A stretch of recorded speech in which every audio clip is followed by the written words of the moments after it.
네, 민주당의 차기 당권 도전 여부를 두고 장고해온 이해찬 의원이 어제 출사표를 던졌습니다. 이 의원의 막판 등판으로 전당대회 판세가 벌써부터 요동치기 시작했습니다. 네, 두 분의 전문가 모시고 자세한 이야기 나눠보도록 하겠습니다. 현근택 더불어민주당 상근부 대변인, 김광덕 전 한국일보 정치부장 나오셨습니다. 안녕하세요. 안녕하세요. 예. 안녕하세요. 예. 전당대회 최대 변수라고 꼽혀왔던 이해찬 의원이 공식 출마를 선언했고 불가피하게 나갈 수밖에 없는 그런 상황이 됐다, 이렇게 말을 했거든요. 출마의 배경은 어떻게 볼 수 있을까요? 일단 그동안 아마 고민을 많이 해왔을 걸로 봅니다. 예. 이분이 기본적으로 어떤 남북 관계에 대해서 굉장히 관심이 많은 분이고요. 더구나 그동안 우리 민주당이 앞으로 좀 두세 번 집권을 해야 된다. 예. 그러려면 이 총선과 어쨌든 이제 다음번 이제 대선을 승리해야 된다. 이런 어떤 확고한 의지가 있는 분이어서 아마 저는 결정적으로는 김부겸 장관의 불출마, 예. 그리고 지금 자유한국당에서 김병준 이제 정책실장이 어찌 보면 이제 과거에 노무현 대통령 때 정책실장 했던 분인데 그 이분의 출마도 저는 좀 출마라기보다는 비대위원장도 좀 영향을 좀 미치지 않았나, 예. 개인적으로는. 왜냐하면 지금 자유한국당도 과거에 어쨌든 노무현 대통령이 일했던 분들을 하고 있어서 지금 문희상 의장님이나 아니면 이해찬 전 총리님이나 지금 김병준 비대위원장이나 다 같이 어찌 보면 이제 노무현 대통령 때 같이 일을 했던 분들이거든요. 예. 그래서 아마 그런 부분들도 좀 영향을 미쳤을 것이다. 저는 개인이 이렇게 보고 있습니다. 김 부장님은 어떻게 보셨어요? 두 가지 측면에서 접근할 수 있는 것 같아요. 하나는 당을 생각하는 측면에서 볼 때 네. 이해찬 전 총리죠. 전 총리가 이야기한 것처럼 문재인 정부의 좋은 시절이 지금 끝나가고 있다, 지나가고 있다, 이렇게 해서 앞으로 좀 어려워질 수 있다고 하는 거를 여러 가지 경제 상황이라든가 이런 게 어려워질 수가 있기 때문에 예. 그런 측면에서 본인을 표현하기를 유능하고 강한 리더십으로서 문재인 정부를 뒷받침해야 된다. 그래서 이 현재 문재인 정부의 정책이 뿌리를 내리려면 더 집권을 해야 된다 이거죠. 그러려면 본인이 자기가 볼 때는 내가 좀 해야 마음이 놓이겠다 하는 그런 생각이 좀 있는 것 같고요. 그래서 그리고 있고 또 하나는 개인적인 측면에서도 명예회복의 측면이 좀 있을 수 있는 것 같아요. 어떤 명예회복일까요? 본인은 잘못이 전혀 없다고 생각하는데 지난 총선 과정에서 김종인 비대위원장이 와가지고 공천 탈락을 하면서 부득이 탈당해서 무소속으로 당선되지 않았습니까? 예. 그거를 이제 다시 이제 당의 수장이 되는 거로서 그런 거를 이제 명예를 회복하면서 당의 이러한 것까지 더 뿌리를 내릴 수 있도록 재집권의 발판을 마련할 수 있도록 하는 그런 두 가지 측면이 있지 않은가 생각합니다. 그렇군요. 예. 예. 자, 그렇다면 이해찬 의원의 등장이 이번 선거 구도에는 어떤 영향을 미칠 거라고 보시는지요? 지금 여론조사상으로는 아까도 말씀드렸지만 김부겸 장관님하고 이해찬 전 총리님이 굉장히 앞서가고 있었거든요. 예. 그리고 그 전에 어떤 특정 모임에서 이제 친문 인사들을 정리하게 하는 거 아니냐, 단일화라든지 이런 얘기가 있었는데 예. 어쨌든 그 모임에서 단일화가 안 되면서 예. 어찌 보면 여러분 이렇게 지금 구도는 어쨌든 친문이냐 아니냐 이런 구도는 일단 성립되지 않는 것 같고요. 일단 가장 어찌 보면 이제 당원들이 보기에 우리 당이 어쨌든 일사불란하게 좀 굴러가면서 어쨌든 차기 총선이라든지 차기 어떤 재집권을 했을 때 좀 경륜과 아니면은 리더십을 발휘할 수 있는 이런 분이기 때문에 아마 저는 많은 분들이 아마 지지를 받을 걸로 봐서 어쨌든 근데 가장 큰 변수는 지금 이제 26일 날 중앙위원회가 있는데요. 그때 8명이 될지 9명이 될지 모르지만 컷오프를 3명 하게 돼 있습니다. 근데 이번 26일이죠? 그렇죠. 여론조사를 하는 게 아니거든요. 네. 중앙위원들이 하는 거라도 중앙위원들은 국회의원이라든지 원외위원장, 자치단체장, 광역단체장이 하는데요. 이분들 마음이 사실은 꼭 그 여론과 같이 간다는 보장은 없습니다. 그래서 이분들의 마음을 어떻게 얻느냐. 1차 관문 통과가 아주 중요한 관건이 될 것이다. 여론보다 일단 당심을 잡아야지 컷오프에 통과될 수 있는 맞습니다. 상황이라는 지난번에도 보면요. 우리 송영길 의원님께서 거의 1이냐 2이냐 이렇게 했는데 사실은 이제 컷오프 됐거든요. 다들 어찌 보면 의외다 이랬는데 이번에도 워낙 주자가 많기 때문에 아마 의외 변수가 나타날 수 있어서 누구도 컷오프를 장담할 수 없는 그런 아주 상황이 될 것이다 이렇게 보고 있습니다.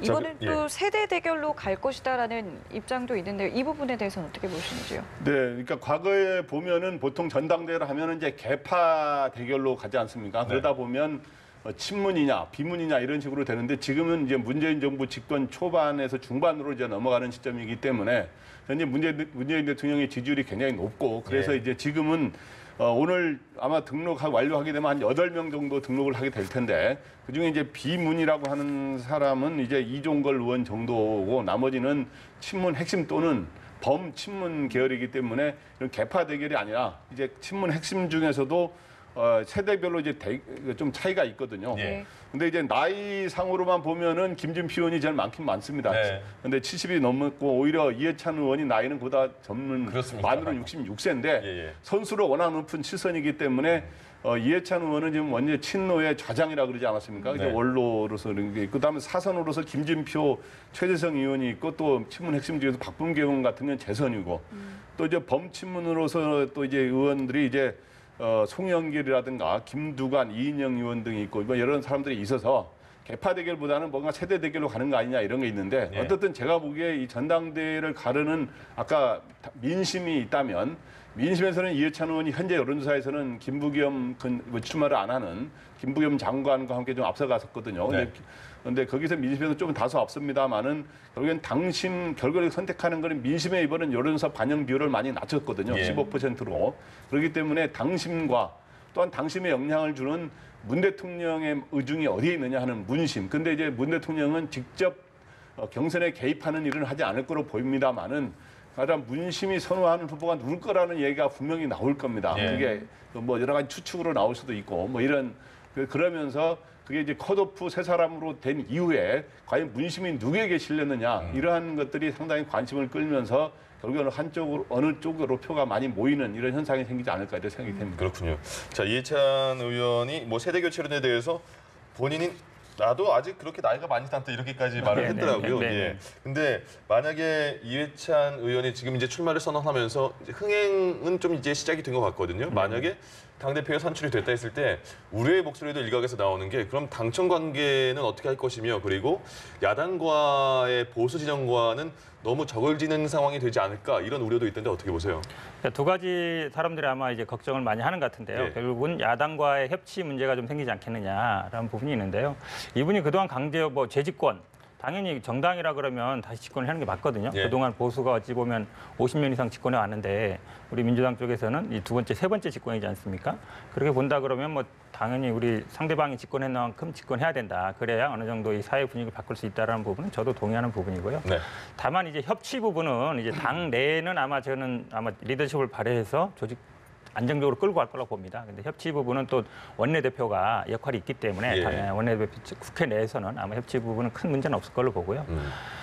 그다음에 당청 관계 부분 걱정하시는 분들이 많은데요. 예. 지금 이 지난번 대선하고 이번 대선을 비교해 보시면 지난번 대선 때는 굉장히 뭐 캠프도 굉장히 많고 이러면서 조금 혼란이 많이 있었거든요. 근데 이번 대선은 굉장히 일사불란하게 잘 진행됐습니다. 예. 그 가장 역할을 하신 분이 이해찬 전 총리입니다. 문재인 대통령이 직접 좀 잘 이끌어 달라 부탁을 하셨고 이해찬 전 총리님이 그런 역할을 맡으면서 캠프도 원활하게 돌아가고 대선도 일사불란하게 됐거든요. 예. 그리고 이해찬 총리님이 뭐 추미애 대표님이나 아니면 뭐 문재인 대통령한테 이렇게 하시는 거 보면 굉장히 따뜻하게 예우를 대하십니다. 그래서 당청 관계가 뭐 불편하다거나 저는 그런 것이 않다고 보고요. 그러니까 당의 역할이 있고 청와대 역할이 있는 거거든요. 그래서 이제 지금 지난번 우리 참여정부 때도 보면 1, 2년 초창기에는 이제 청와대 역할이 많지만 그다음에 이제 결국 개혁 입법을 통과시키고 국회 역할이 있거든요. 그런 국회 역할을 아마 문희상 의장님이나 이해찬 전 총리님 같은 분들이 아마 그런 개혁 입법들을 충분히 추진할 수 있을 것이다. 오히려 그게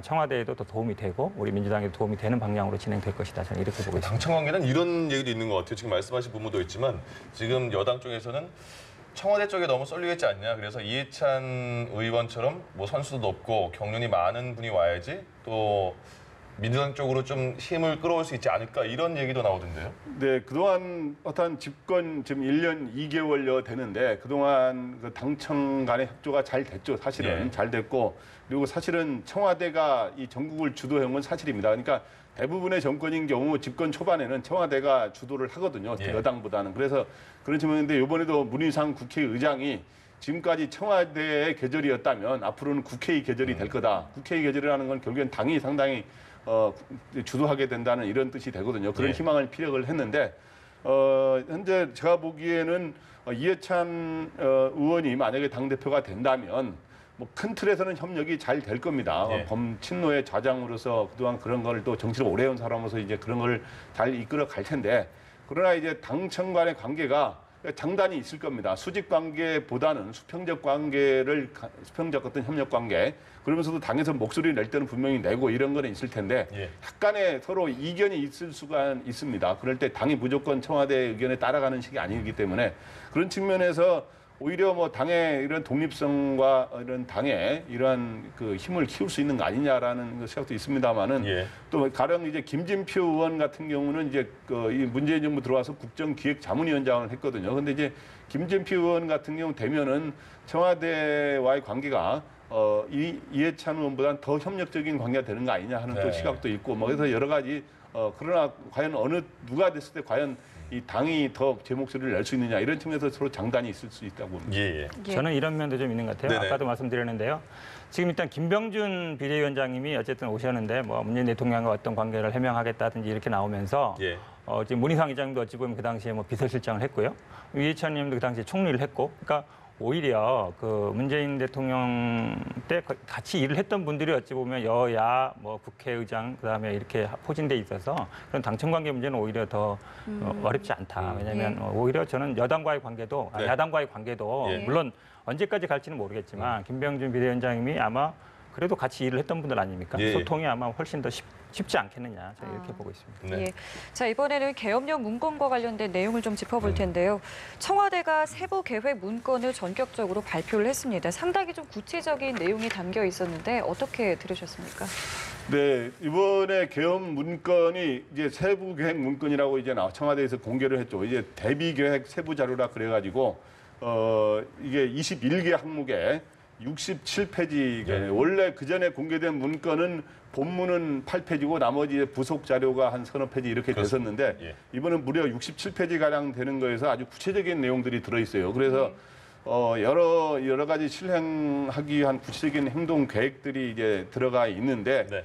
그 중에 이제 대표적으로 이 군이 국회, 언론, 국정원 등을 통제하는 방안까지 들어 있는데 좀 눈에 띄는 대목이 뭐냐 하면 일단 뭐 일반 국민들 입장에서는 여의도나 광화문에 탱크와 장갑차가 네. 드는 이거는 이제 계엄에 우리가 일반적으로 연상할 수 있지만 굉장히 그러나 또 이 시대에 과연 또 그런 모습이 예. 다시 연출이 된다면 굉장히 국민들로서는 놀랄고 충격적인 장면이 되는 거죠. 근데 사실 그런 건 예전에 역사 자료로만 저희가 영상으로 봤거든요. 예, 근데 이제 그런 것들이 그러나 또 그보다 더 놀랄 만한 내용은 뭐냐 하면 국회가 계엄을 해제할 수 있는 이런 의결권이 있어요. 예. 이제 제적의원 중에 과반수 찬성이 있게 돼요.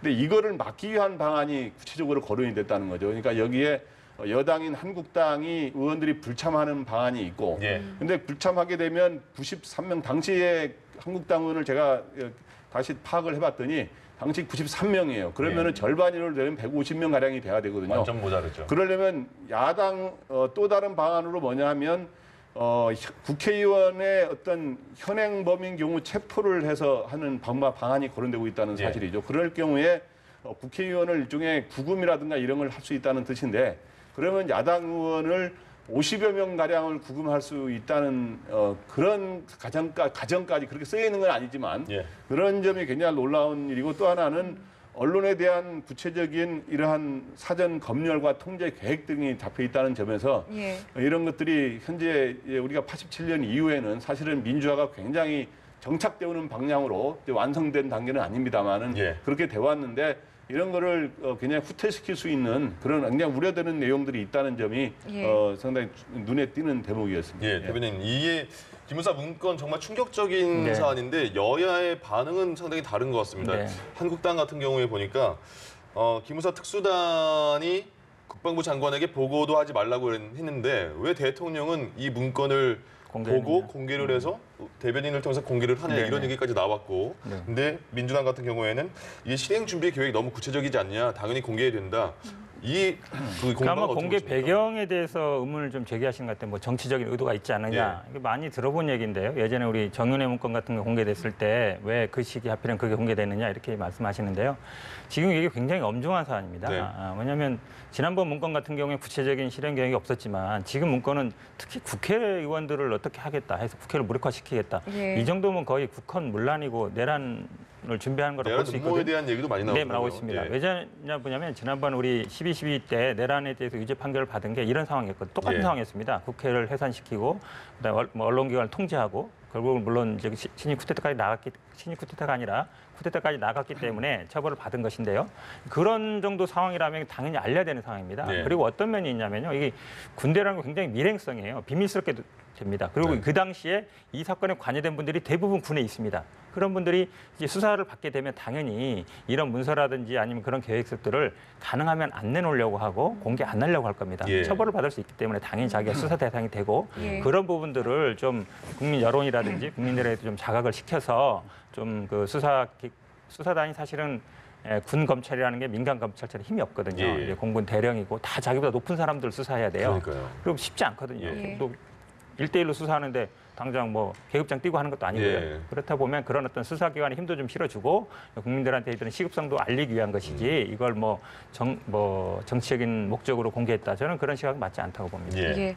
자, 그런데요. 이 자료가요. 지난 3월에 이제 작성됐던 계엄령 검토 문건을 지난달 말에 청와대에 보고를 하면서 이 자료는 함께 보고를 하지 않은 거로 지금 확인되면서 논란이 되고 있지 않겠습니까? 예, 이 예. 부분은 왜 그랬다고 생각하시는지요? 일단 이 자료를 만든 작년에 3월에 만든 그거는 내용이 기무사가 이거를 만들었다는 것도 잘못됐고 예. 내용도 아주 잘못됐다는 거 아까 지적을 했습니다만은 근데 이거를 송영무 장관이 이거를 보고 받은 시점부터 지금까지 해온 것도 보면 여러 가지 절차상에 여러 가지 우려되는 바들이 있어요. 사실은 예, 예. 송영무 장관이 당시에 이 문서를 작성했을 때 기무사령관은 지금 퇴임을 했고 현재 기무사령관이 올해 3월 16일 날인가 이제 보고를 송영무 장관한테 합니다. 네. 근데 송영무 장관은 이거를 공개를 지금까지 안 하지 않았습니까? 정무적 판단이라는 거잖아요. 정무적 판단 두 가지의 정무적 판단인데 하나는 남북 관계의 어떤 진전, 예. 그리고 또 하나는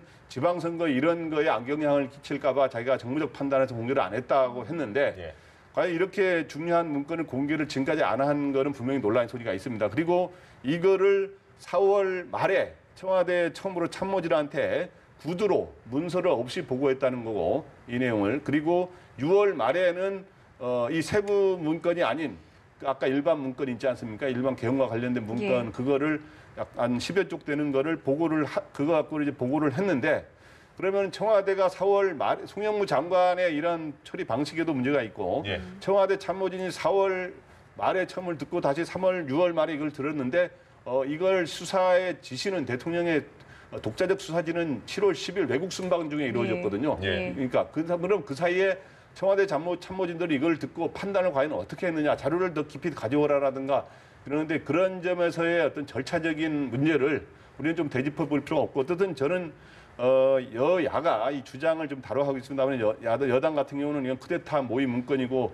내란 예비 음모 문건이다 이렇게 예. 하고 있고 야당은 선별적으로 자료를 공개해서 정치적 의도를 지금 경제 실정이 심화되는 과정에서 정치적 의도를 갖고 아니 하는 논란을 벌이고 있습니다만은 예. 이 논쟁에 그거는 앞으로 좀 지켜봐야 되겠습니다만은 분명한 거는 제가 말할 수 있는 거는 경찰 이 군 내부의 수사 과정에서 앞으로 이게 구체적인 실행 계획이냐, 예. 단순한 참고 자료냐 하는 거는 이제 결론을 낼 겁니다. 근데 제가 보기에는 실행 계획의 성격이 많이 짙어지고 있다고 하는 건 사실이고, 네. 근데 분명한 건 이거는 굉장히 시대착오적인 내용을 담고 있다. 예. 그리고 또 하나는 기무사가 정권의 보위 조직이 돼서는 절대 안 된다. 이런 예. 거를 이번에 교훈을 삼아야 될 것 같습니다. 알겠습니다. 누가 작성을 했고 누가 지시를 했고 어떻게 기록이 되는지 철저한 수사가 필요할 것 같습니다. 마지막으로 두 분께 짧게 여쭤봐야 될 것 같습니다. 어제 박근혜 전 대통령 1심 선고에서 이제 8년이 추가가 되면서 32년 합치면 32년 선고를 받은 건데 이렇게 되면 박근혜 전 대통령이 출소를 하면 98세라고 합니다. 1심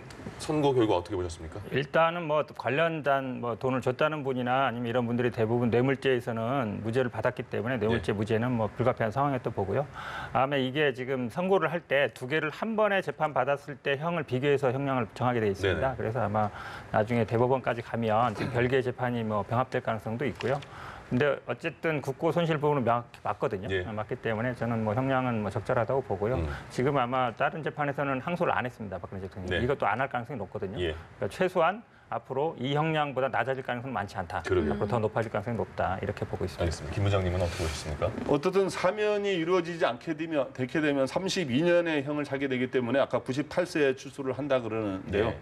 이거는 이러한 중형이 이번 선고된 거는 앞으로는 다시 이러한 국정 논란이 반복돼서는 안 된다는 분명히 그런 교훈이 되는 그런 측면이 있는 것 같고요.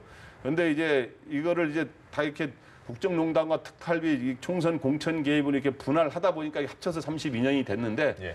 원래 효율적으로 하려면 이것들이 이제 순차적으로 나와서 그렇습니다만은 이런 거를 병합해가지고 재판을 하는 게 더 효율적이지 않나 하는 생각은 듭니다. 예, 알겠습니다. 자, 지금까지 여러 가지 얘기를 나눠봤네요. 현근택 더불어민주당 상근 부대변인 김광덕 전 한국일보 정치부장 두 분과 함께했습니다. 고맙습니다.